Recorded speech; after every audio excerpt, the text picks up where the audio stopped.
She will never tell you what she truly wants. Not with words, not even with touch. You'll feel it in the pauses, in the way she looks through you when she already has you. Like and subscribe if you're done being the one who reacts. Desire is not a mystery, it's a weapon. And most men walk straight into it, thinking they're in control. Stoicism teaches calm, but calm without awareness is blindness. Behind her softness is strategy. Behind her interest is selection. What she craves is not comfort, but the gravity of a man she cannot move. You are never meant to chase her emotions. You are meant to anchor them. So the question isn't what she wants from you, it's what part of you she's testing right now. Point number 1, the hidden fire. What drives you when no one is watching? When the noise fades, when the phone stops buzzing, when it's just you and the quiet weight of your own reflection. Do you know what burns beneath that calm face you show the world? Picture this. You stand in the gym, staring into the mirror between sets. The iron feels heavy, but not as heavy as the silence after she left. You scroll through old messages at 2 a.m., looking for something that proves you mattered. Nothing does. Marcus Aurelius wrote, "You have power over your mind, not outside events." He wasn't warning you to detach from life. He was telling you to stop feeding the fire that consumes you from within. In ancient times, men sat alone in the dark, facing hunger, war, loss. They didn't run from their fire. They learned to control its shape, to make it burn cleaner. You too have that same furnace inside you, but you waste it on resentment, on what she said, on what they think. The fire is not your enemy.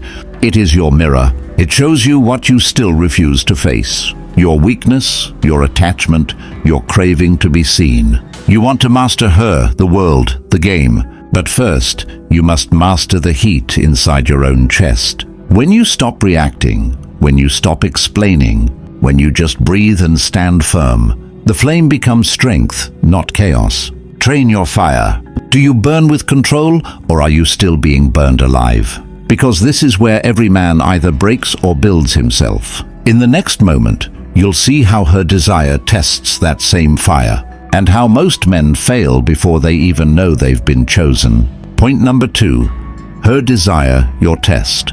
Have you ever asked yourself why her silence cuts deeper than her words? Why her pull feels stronger the moment you try to walk away? That's not coincidence. It's design. You sit in your car after another argument. The city hums outside, but your chest feels hollow. You replay every word, trying to decode what went wrong. She said she wanted honesty, but when you gave it, she drifted further. You don't see it yet, but she wasn't listening for your truth. She was listening for your center. Epictetus said, "No man is free who is not master of himself." In the ancient world, that meant standing calm in the arena while chaos screamed around you.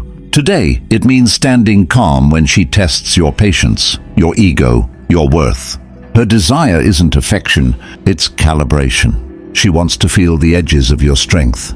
Not the muscles, not the money, but the stillness that doesn't bend under pressure. When she withdraws, she's not punishing you, she's measuring you. Can you stay grounded when connection fades? Can you keep your frame when emotion floods the room? The modern man breaks here. He texts, he explains, he begs. And in that chase, he fails the test. Because she didn't want your reaction, she wanted your restraint. Every look, every pause, every shift in her tone is a question she'll never say out loud. Can you hold the line when everything in you wants to move? Hold your frame. Are you steady enough to make her feel your silence more than your words? Because what comes next will show why calm is not the goal, but the weapon, and how the man who learns that never gets tested the same way again. Point number 3, calm as power. When did calm become weakness in your mind? When did silence start feeling like defeat? You were taught to speak, to fix, to prove. But calm isn't absence, it's control. Think of the last time you lost it.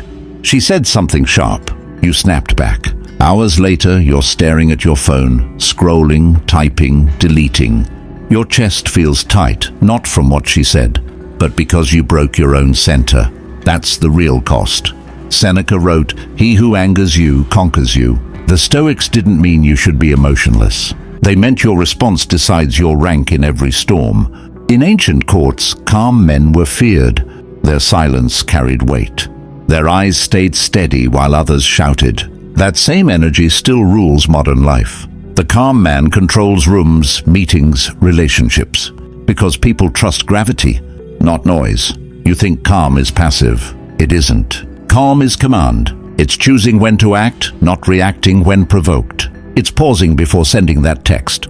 It's walking away instead of proving a point. It's knowing your emotions serve you, not the other way around. Every outburst drains your authority. Every pause builds it. Calm doesn't make you smaller. It makes you untouchable. Train your stillness. When chaos hits, do you freeze or do you anchor? Because next comes the truth most men never learn. It's not about being calm. It's about becoming the anchor when everything else shakes. Point number 4, becoming the anchor. When everything starts falling apart, who do you become? When she pulls away, when the money slows down, when the respect fades, do you hold your ground or do you collapse with the moment? Every man thinks he's solid until pressure hits, until the texts stop coming, until the silence stretches longer than comfort allows. That's when the truth appears. You were never calm, you were only untested. Marcus Aurelius wrote, "Waste no more time arguing what a good man should be. Be one." He didn't mean perfection. He meant presence, the ability to stand still while others panic, to be the one who steadies the storm instead of feeding it. In ancient Rome, anchors kept ships from drifting into ruin. They didn't fight the sea, they absorbed it. That's what you must become now. Not a statue, not detached, but immovable in principle and emotion. She doesn't want you to solve her chaos. She wants to feel safe near yours. Your friends, your enemies, everyone around you senses the same thing. If your energy shifts with every wave, you'll never be trusted. So build weight in your silence. Build depth in your restraint. When you speak, let it mean something. When you act, let it end the noise. Be the anchor. Are you strong enough to stay grounded when everything else demands movement? Because this is where mastery begins. Not in control over others, but in the quiet certainty that nothing can pull you from yourself. You've seen now what most men never pause long enough to see. Desire, control, calm, and presence are not ideas. They're training. Every moment with her, every silence, every test, is a mirror showing you who you are. If you watch this far, you're not here for quick tricks or empty motivation. You're here because you want to master yourself. That's what this channel is about. Real growth, real awareness, real strength that doesn't depend on anyone else's approval. Thank you for watching and spending this time here. It means more than you think. Every view, every comment, every man who listens quietly and reflects keeps this message alive. If this spoke to you, subscribe. Stay part of this. Not for numbers, but to keep building a space where men hold each other accountable to truth. And if you felt something today, share it in the comments. Tell me what part hit you hardest. With that said, thanks for watching, and until next time.